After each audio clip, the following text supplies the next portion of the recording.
vortex.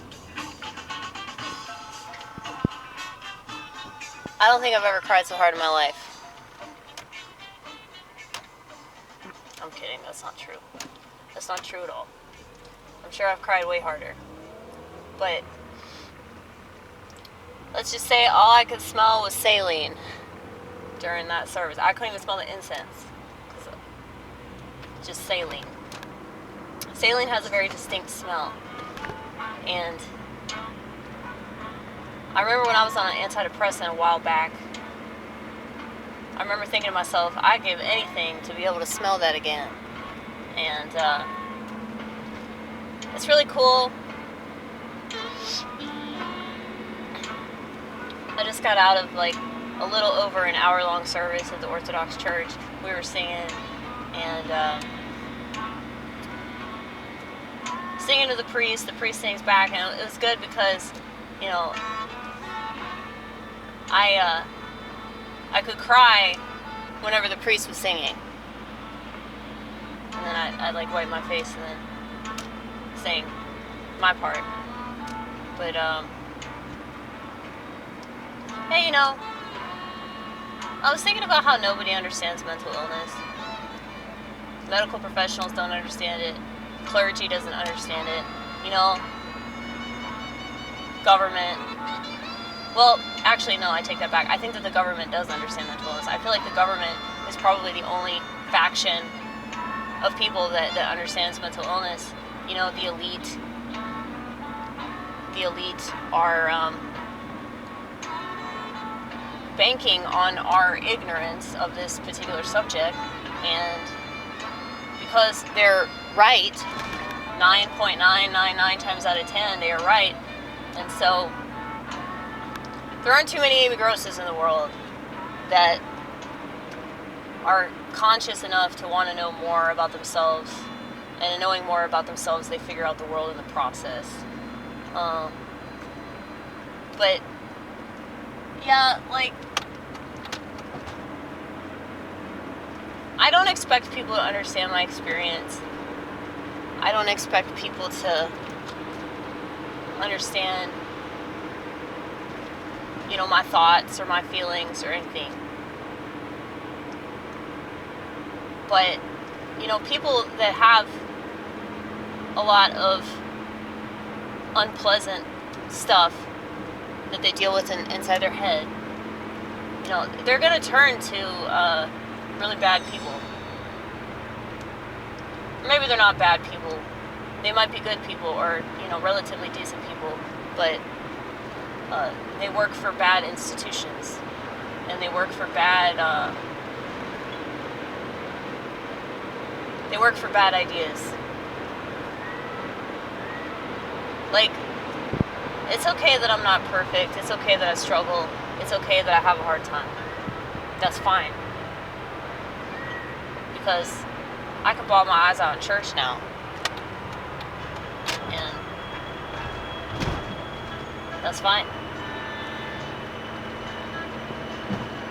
It's like, I just have a super duper human experience that freaks a lot of people out that are terrified to have this much of a human experience. You know?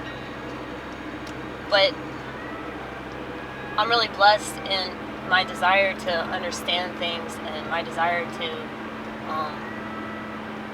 be a better person. Because I've been a really, really shitty person.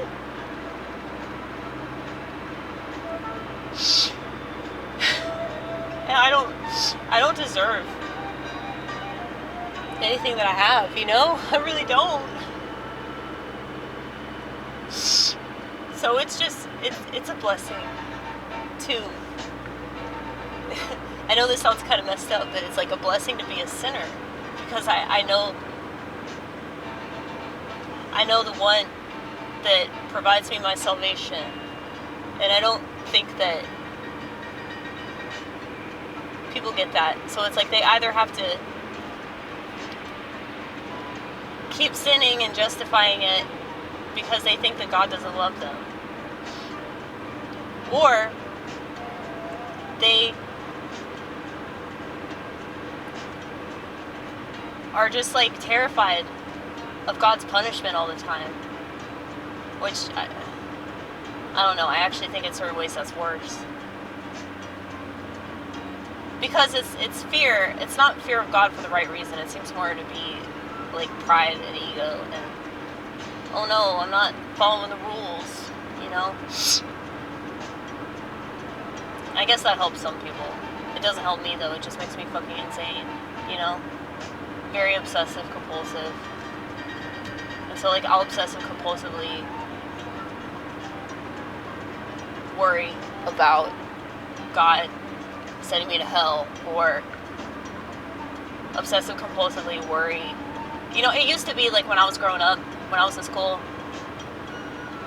I would just obsess about things that happened at school and ways that people thought of me, and it's just like if something happened, if I made a stupid comment, it would just be on repeat for days after it would happen. And I don't know. I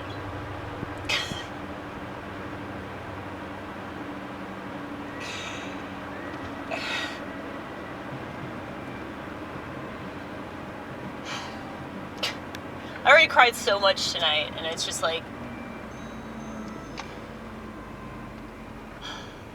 it's a blessing to just be able to do that, to just be able to express it and not get any authorities called. Because I'm in the holy house of the only authority that matters, motherfucker. Okay? But, yeah. For those of you that aren't familiar with this channel, I cry all the damn time, okay? I go in and out, in and out, in and out. I'll cry and make myself laugh. Cry and make myself laugh. And, I'm really, really lucky because, you know, all the times that I've cried and just accepting that state of existence and not running to different things to, like, you know, turn it off or turn it down, you know. It's like the stuff that I've done. And I talk about this a lot because I think that it needs to be talked about in a way that's not like yay or nay. You know, people aren't having an open, honest conversation about drugs where we talk about the positive and negative effects. You know, I feel like the conversation is so controlled. And it's easy for that to happen because, you know, our society typically bases its reality on the things that they see, the stuff that they read, the media, and how they've been educated. And it's really, really hard to raise your kids right now because of technology and because of all the crap that exists that didn't exist, you know, like 20 years ago. You know, I do a bunch of voices. I do a masculine voice. It probably freaks a lot of people out. I do black voices. I have a really annoying girl voice.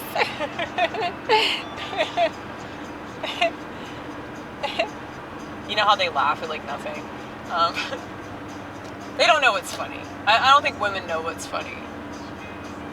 Which is why it's hard for women to be funny. I guess in a comedy setting. In regular ass settings, I think that they're funny.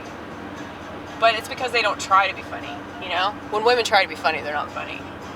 But that's why the best comedians are like totally natural, you know? I don't like comics that like memorize their jokes. Except for Maria Bamford. I feel like Maria Bamford is the only exception. But she's also on my level with the mental illness stuff, you know? She does the voices. The difference is she's on, you know, satanic medication and I'm not. But these marijuana plants are getting satanic real quick. They are. They are. It wouldn't surprise me if that whole thing's synthetic. You know? The way things are going. But we'll see.